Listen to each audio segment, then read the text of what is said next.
Africa's gold rush, China, USA, and Europe's battle for control. Did you know Africa holds over 30% of the world's mineral resources, including gold? And right now, China, the USA, and Europe are battling to control these riches. But this isn't just about gold, it's about power, politics, and the future of an entire continent.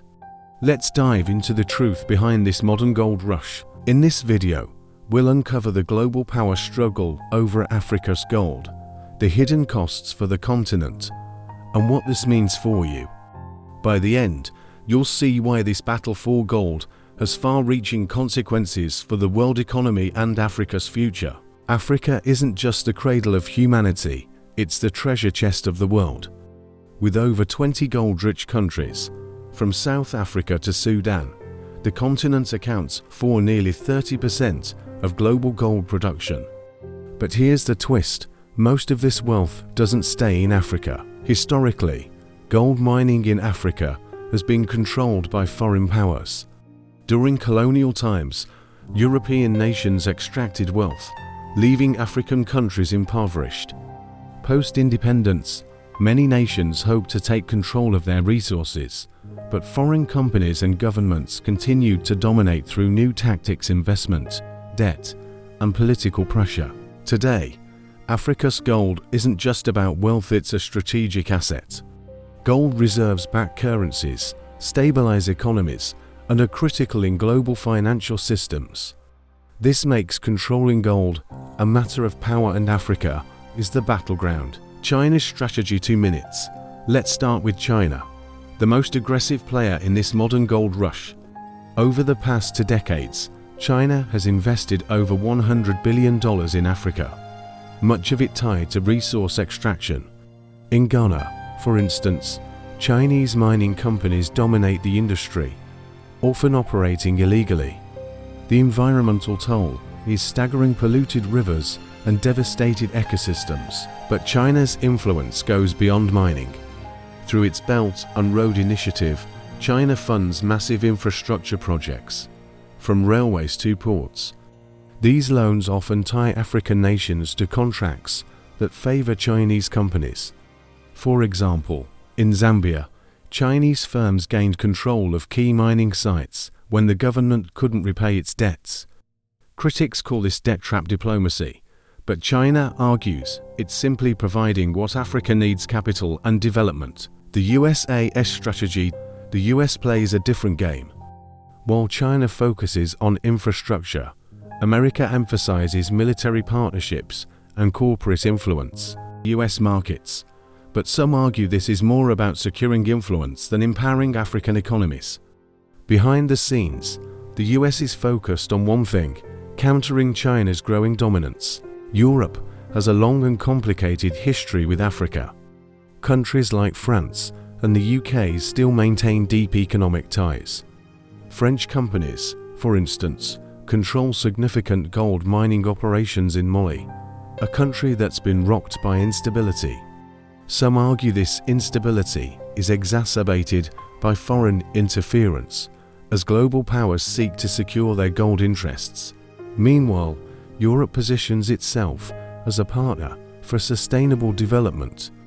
But with companies like AngloGold Ashanti profiting billions, while African miners earn a fraction, it's clear Europe's gold rush is as much about profit as it is about partnerships. To understand today's gold rush, we have to look back.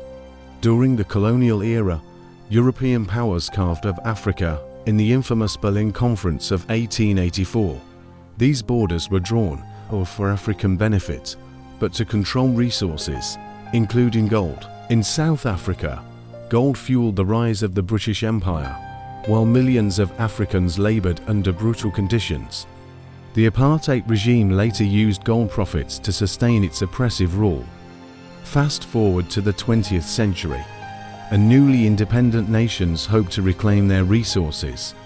But with little infrastructure and global powers still pulling the strings, foreign companies continued to dominate.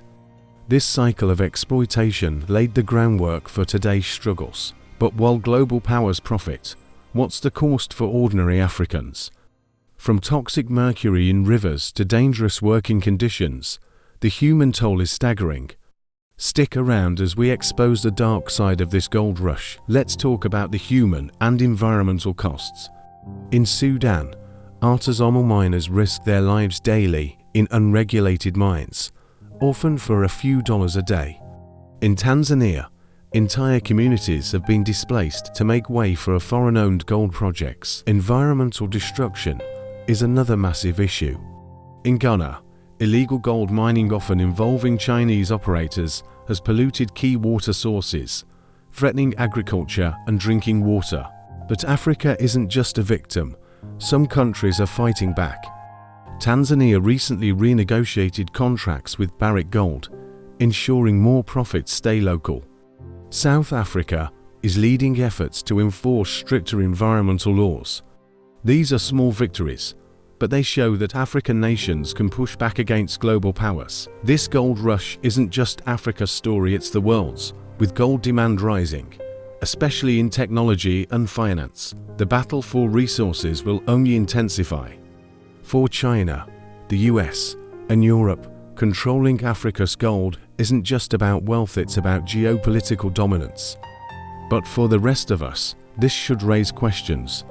Can we support a system where global powers exploit vulnerable nations for profit? And what role do we play as consumers in this cycle? And the story doesn't end with gold. Africa's resources go far beyond shiny metals. Lithium, cobalt, and rare earth minerals are the next battlegrounds. Stay tuned for our next video, where we'll explore why Africa's lithium is being called the new oil. Now that you know the truth about Africa's gold rush, it's time to take action. Share this video to spread awareness. Let us know in the comments, should global powers be held accountable for their role in Africa? Don't forget to like, subscribe to Noble Black News channel, and hit the bell so you don't miss our next deep dive into Africa's untold stories. In our next video, we'll uncover how the global demand for electric vehicles is driving a new resource scramble in Africa. Trust me, you won't want to miss it.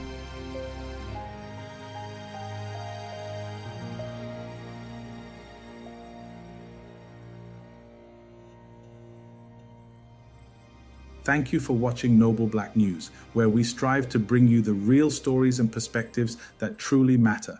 If you found this video insightful, don't forget to give it a thumbs up, share it with your community, and leave your thoughts in the comments below. We'd love to hear from you. Make sure to subscribe and hit the notification bell so you never miss out on our latest content. Together, let's continue to uncover the untold stories and celebrate the achievements of the global Black community. Stay tuned for more powerful stories. Until next time.